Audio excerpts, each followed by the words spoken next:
मजाक कर रहे हो? देखिए आप बहुत अच्छी मैं नहीं मानती इस बात को। दुनिया का कोई आदमी, ऊपर से मैं कह रही हूं जिब्राइल अलैहिस्सलाम भी आ जाएंगे ये कहने के लिए कि पाकिस्तान ने वॉर रुकवाई है, तो मैं कहूंगी no sir, no, it's a lie. आप बहुत अच्छी एंकर हैं, बहुत पॉपुलर है, करोड़ों फॉलोअर्स है, सुनते हैं आपकी। आज कम से कम इस सरकार के निकम्मेपन को अपने आवाज की ताकत मत दीजिए और इस सरकार को एक्सपोज करिए। आप विवेक, देश के लिए एक्सपोज करिए, बुद्धिहीन बातें मत कीजिए। ईरान और इजराइल और अमेरिका का हिंदुस्तान से कोई वास्ता नहीं है। जिसको कटोरा लेकर जो काम करना है वो करे। ये कहानी भारत, आप क्यों नहीं थे ईरान के साथ? क्यों नहीं खड़े थे ईरान के साथ? क्यों खड़े हुए थे आप डोनाल्ड ट्रंप के साथ? क्यों बेइज्जत हो रहे थे रोज? क्यों गए थे अवार्ड लेने के अंदर? ये आदमी खड़ा था सद्दाम हुसैन के टाइम पर। आज बड़ा आपको यहाँ छाती पीटने का टाइम मिल रहा है। हाँ, ईरान में खमेनी के टाइम पर हम खड़े हो जाए, लेकिन कर्नल गद्दाफी से लेकर वो सद्दाम हुसैन को मारने तक कोई यहाँ पर उफ तक नहीं निकल पाया था। IAEA में वो जब ईरान के खिलाफ आप वोट कर रहे थे, शर्म भी नहीं आती आपको? और बदतमीजी अलग करते हैं यहाँ पर आप कर्नल। देखिए, सबसे पहली बात तो ये जो प्रिटेक्स्ट है, ये जो इन्होंने जो निकाला है कि भाई हम नहीं कुछ कर पाए, तो हम क्या करने निकले थे? क्या हम निकले थे? क्या हमने जिम्मेदारी ली थी? पहले आप ये बताइए। तो इसलिए फिर जब हमने इम्तिहान देने के लिए नहीं बैठे तो आप उसमें विफल कैसे? अरे तो सर इस बात का तो रोना बना लो कि बच्चा इम्तिहान में बैठ नहीं गया। नहीं तो हम मैं कहीं मैं फेल हूं, पास हूं, किसके साथ हूं? नहीं, जो इम्तिहान हम दे रहे थे उस इम्तिहान में हम अव्वल निकले। सर कौन सा आपका इम्तिहान? यार हम बस एक सेकंड बस कर्नल, एक सेकंड। एक तो बच्चा नहीं है, भारत बाप है। नहीं तो फिर एग्जाम भी मत बोलो, एग्जाम भारत बाप है। मैं डायलॉग मार रही हूं और मारूंगी। बाप है, बच्चा नहीं है भारत। और कुछ निकम्मों को झेल रहा है भारत बच्चों के तौर पर। That's also true. Okay colonel, now finish and then Anand Ranganathan, Tehseen Poonawalla. हां, जो हम टॉक्स लाइकली इन पाकिस्तान, वहां से लीड, वहां से वाइस प्रेसिडेंट आएगा पाकिस्तान में, आर्मी हेडक्वार्टर में बातचीत होगी, उनकी टेबल पे बैठा हो। और हम कहां हैं? हम कहां हैं? पाकिस्तान का कद छोटा होना चाहिए सिंदूर के बाद या बड़ा होना? क्या होगा ये क्वेश्चन मैं आपके लिए छोड़ू। और हमारे मेरे तो बड़ी मतलब I can digest this, Pakistan में डील करें। यूएस वाइस प्रेसिडेंट पाकिस्तान में आएगा, ईरान के असेंबली के स्पीकर या वो आएंगे, 2-3 देशों के लोग आएंगे, 2 दिन वहां इकट्ठे बैठेंगे और बातचीत होगी। पाकिस्तान का कद ऑलरेडी सऊदी से डील कर ली, टर्की से डील कर रहा है, वेस्ट एशिया में सिक्योरिटी प्रोवाइडर बन गया, नेट सिक्योरिटी प्रोवाइडर। कतर का वर्ल्ड कप किया उसने, सिक्योरिटी प्रोवाइड की, न्यूक्लियर पावर स्टेट है। How they become a player, ये मुझे समझ नहीं आ रहा। मुझे समझ तो आ रहा है बट मैं आपको बता नहीं सकता। ये देखो संदीप अध्वर्य ने पाकिस्तान पे कितना। दोस्तों ये जो खबर आई है ये सुन लीजिए। पाकिस्तान ने अमेरिका और ईरान के बीच छिड़ने वाला युद्ध रोक दिया है, दुनिया को हिला देने वाला कदम। पर क्या ये हमारे लिए जीत है?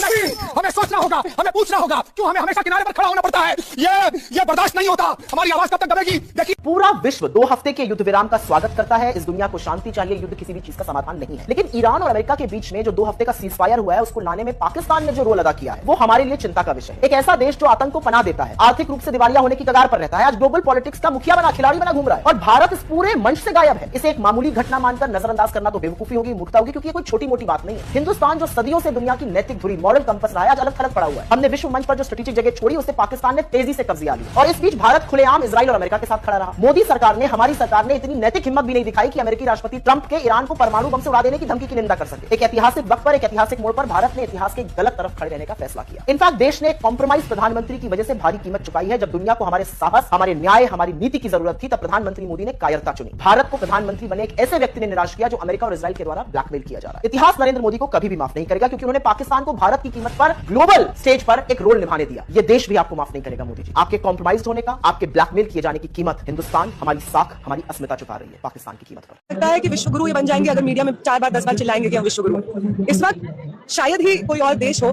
जो कि ना तो रेजिस्टेंस के सही साइड खड़ा है और साम्राज्यवादी ताकतों के साथ भी खड़ा है, तो उसको सिर्फ जिल्लत मिल रही है। हिंदुस्तान उन देशों में से है। हिंदुस्तान फिलिस्तीन के साथ खड़े होने में नाकामयाब रहा, हिंदुस्तान ईरान के साथ खड़े होने में नाकामयाब है, हिंदुस्तान वेनेजुएला के साथ खड़े होने में नाकामयाब है। तो वो जो जब इतिहास का हिसाब होगा और ये पूछा जाएगा कि इतिहास के सही तरफ कौन खड़ा था और गलत तरफ कौन खड़ा था, तो हिंदुस्तान को इस मौजूदा सरकार की वजह से गलत तरफ, इतिहास की गलत तरफ खड़ा किया जाएगा। तो आपको कभी हिस्ट्री अपहोल्ड नहीं करेगी और जिनकी आप गुलामी कर रहे हैं, जिनकी चाटुकारिता कर रहे हैं, जिनके सामने अपनी नाक रगड़ रहे हैं, वो अमेरिका, वो ब्रिटेन, वो यूरोपियन राष्ट्र आपकी इज्जत नहीं करते हैं। जब आप ऑपरेशन सिंदूर का डमरू पीट रहे थे, ढोल पीट रहे थे, उस वक्त ट्रंप ने आपकी बेइज्जती करते हुए ये बोला कि उन्होंने आपके और पाकिस्तान के बीच में सुलह करवाई है। आप कहते रह गए कि नहीं, ये हमारे आपसी बातचीत से हुआ है और ट्रंप ने बार बार इस चीज को कहा कि मैंने बताया, मैंने सुलझाया इस युद्ध को, मैं, ये दोनों ही मेरे ट्रेड पार्टनर्स और मैं चाहता था कि इनके साथ कुछ गलत ना हो, तो मैंने इसको सुलझाया। ट्रंप ने ऐसा बोला। ट्रंप ने आपको इजाजत दी है कि इतने बड़े ऑयल क्राइसिस के बीच में आप रशिया से ऑयल खरीदे, इजाजत दी है आपको। एक सॉवरेन इंडिपेंडेंट नेशन को, एक दूसरे देश के रूलर ने, दूसरे देश के रूलिंग ऑर्गेनाइजेशन ने, पार्टी ने इजाजत दी है कि तुम अपने देश के नागरिकों की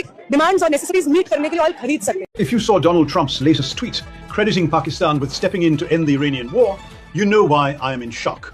It feels like a massive strategic failure by the Indian government. I have never criticized Prime Minister Modi or the BJP before, but today silence is just blind loyalty. The harsh reality is that Pakistan is taking center stage, rebranding itself as a global net stability provider. Meanwhile, India is bleeding diplomatic capital and rapidly losing its influence on the world stage. And what is our country focused on? The entire nation is distracted, cheering for movies like Dhurandhar 2. We are celebrating cinematic fantasies while losing in the real world. I'm speaking out today because we can no longer afford to be distracted while the global order shifts against us. Hello and welcome. Let's talk about India's great diplomatic blind spot. If you want to see how rapidly the geopolitical chessboard is shifting, look at Donald Trump's latest statement crediting Pakistan's leadership for de-escalating the Iranian conflict. Let that sink in. Islamabad is suddenly occupying the global center stage. The world is actively rebranding Pakistan as a net stability provider. And where exactly does that leave India? For years, New Delhi prided itself on being the undisputed net security provider of this region. Today, we are losing that title. We are looking increasingly isolated, sidelined in the very international arena we claim to lead. The narrative has flipped. Our diplomatic establishment has been caught sleeping, and frankly, we are being left behind.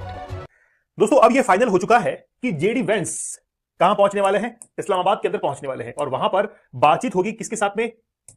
Iran के साथ में। JD Vance के वहां पर जाने से भारत को क्या फायदा मिल सकता है? खास बात यह भी है कि क्या यह पीस टॉक जो इनके बीच में हो रही है वो सक्सेसफुल हो पाएगी, क्योंकि यह माना जा रहा है कि जेडी वेंस आगे आने वाले समय के अंदर अमेरिका के राष्ट्रपति बन सकते हैं। देखिए, यह राजनीति है और राजनीति के अंदर कोई भी सगा नहीं होता है। राजनीति के अंदर कब अपना करीबी अपनी कब्र खोद दे पता नहीं चलेगा। जेडी वेंस के द्वारा अब यह कहा जा रहा है कि बस ये मान के चलिए कि राष्ट्रपति वो बन ही जाएंगे। हो सकता है कि कोई राजनीतिक दाव पेच हो जिसके तहत जेडी वेंस अब राष्ट्रपति बनने के लिए जा रहे हैं। अब उन्होंने क्या दाव चले थे? क्या वाकई में उन्होंने डोनाल्ड ट्रंप को जिस चीज के लिए साबित करना था वो कर चुके हैं? क्या पूरी दुनिया के साथ में सामने डोनाल्ड ट्रंप को बेवकूफ करार देना था, दे चुके हैं? Vice President JD Vance will lead a US delegation to Pakistan this week. अभी कब होने वाला है? सैटरडे को शाम को, शनिवार के दिन इसका अनाउंसमेंट होने वाला है। मतलब ये मीटिंग जो है वहां पर होगी। अनाउंसमेंट ऑलरेडी हो चुका है। व्हाइट हाउस ने इसको क्लैरिफाई कर दिया है कि हम लोग इस्लामाबाद आने वाले हैं और वहां पर जाकर हम लोग मीटिंग करेंगे। Aiming to secure a permanent ceasefire. मतलब अभी तो केवल 2 वीक के लिए सीज फायर है, इसको परमानेंट सीज फायर के अंदर ये क्या करने वाले हैं? कन्वर्ट करने वाले हैं। The discussion in Islamabad follow a 2 week truce. 2 week का तो है ही, इसी बीच में ये परमानेंट सेटलमेंट की तरफ बढ़ने वाले हैं with the white house emphasizing the need of the state of Hormuz, क्योंकि अभी जो लड़ाई है वो स्टेट ऑफ हार्मोज के लिए है अमेरिका। दोस्तों, डिप्लोमेटिकली ऐसा लगता है कि जैसे पाकिस्तान को एक एज मिला है और अप्रूवल भी मिला है चीन से भी और अमेरिका से भी। लेकिन जैसे कि मैंने कल भी कहा था, सुबह भी कहा कि ये जो सीज फायर है बहुत फ्रेजाइल है।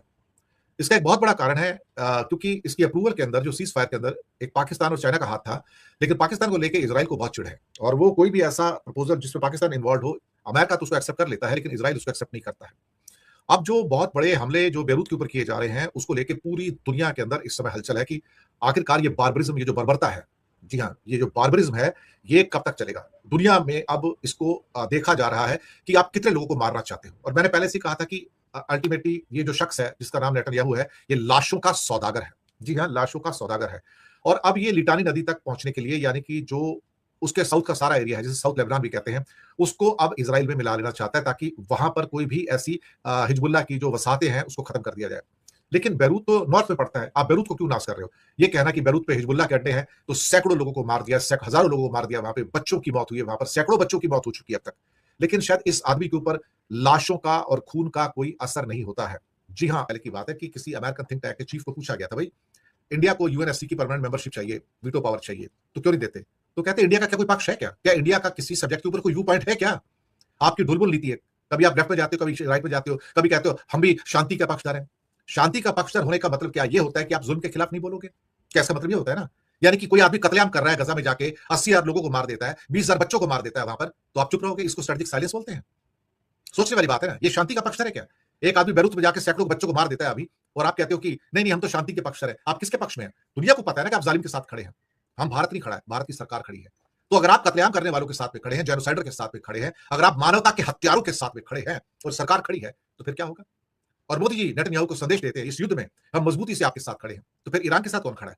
आपने फैसला कर लिया कि आपको कातिलों के साथ खड़ा होना है, आपको मानवता के हत्यारों के साथ खड़ा होना है, तो फिर क्या है? तो ऐसे मामले में भारत में मजाक तो बनाया जाता है कि पाकिस्तान ये है, पाकिस्तान वो है, लेकिन पाकिस्तान को डिप्लोमेटिक एज तो मिला ही है ना, इसमें तो कोई शक वाली बात नहीं है। इसमें आप जो भी कहना चाहो, लेकिन मैं कल से रात से कहता आ रहा हूं कि जो सीज फायर है ये बहुत फ्रेजाइल है। ये नहीं चल पाना पे कि मैंने वहां पे हिजबुल्लाह का चीफ खत्म कर दिया, उसका भतीजा मार दिया, उसका भांजा मार दिया, उससे कुछ नहीं हो जाएगा। और अभी जो कल परसों मीटिंग होने जा रही है इस्लामाबाद के अंदर, क्या वो मीटिंग होगी? क्या वो मीटिंग होगी? ये सोचने वाली बात है ना। इसके अलावा मैं और क्या कह सकता हूं। और मुझे लगता है कि कुछ चीजें ऐसी हैं जिसको हम सबको शायद समझने की जरूरत होगी और अच्छी खासी समझने की जरूरत है, लेकिन हम शायद क्या उसको समझ पा रहे हैं। दूसरी बात, भारत का यह कहना कि हॉर्मुज का रूट ओपन होना चाहिए और वहां किसी को पैसे नहीं वसूलने चाहिए, क्या भारत के पास वो पावर है कि वो रोक सके उसको? ईरान तो एज ए एटम बम उसको यूज कर रहा है हॉर्मुज को, तो क्या भारत के अंदर पावर है कि उसको खुलवा सके बिना उसके? जब सबके शिप निकलेंगे टोल टैक्स देके, तो आपको टोल टैक्स देना पड़ेगा ना, आप कैसे बच जाओगे उससे? आपके कहां बचने के चांस है? और भारत में इतनी बड़ी डिप्लोमेटिक पावर तो है नहीं कि इजराइल के ऊपर या फिर अमेरिका के ऊपर या फिर किसी और देश के ऊपर या ईरान के ऊपर ओवर पावर कर सके। हमारे पास तो कोई पावर ही नहीं है, हम तो डिप्लोमेटिकली आइसोलेटेड कंट्री है इस टाइम, हमें कोई पूछता ही नहीं है।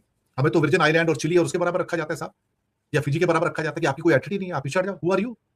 इंडिया को पूरी दुनिया में जिस रूप में देखा जाता है, सिर्फ मार्केट के तौर पर देखा जाता है कि यहाँ हमारा माल बिक सकता है, दैट्स ऑल। इसके अलावा और कोई भी किसी रूप में इंडिया को नहीं देखा जाता as a diplomatic power. India is a non entity in the world diplomacy, जहां इसके पास कोई पावर नहीं। जी हाँ दोस्तों, ये थी अब तक की मालूमात जो मैंने आपके साथ शेयर की है। वीडियो कैसी लगी अपनी राय का इज़हार कमेंट बॉक्स में ज़रूर करें।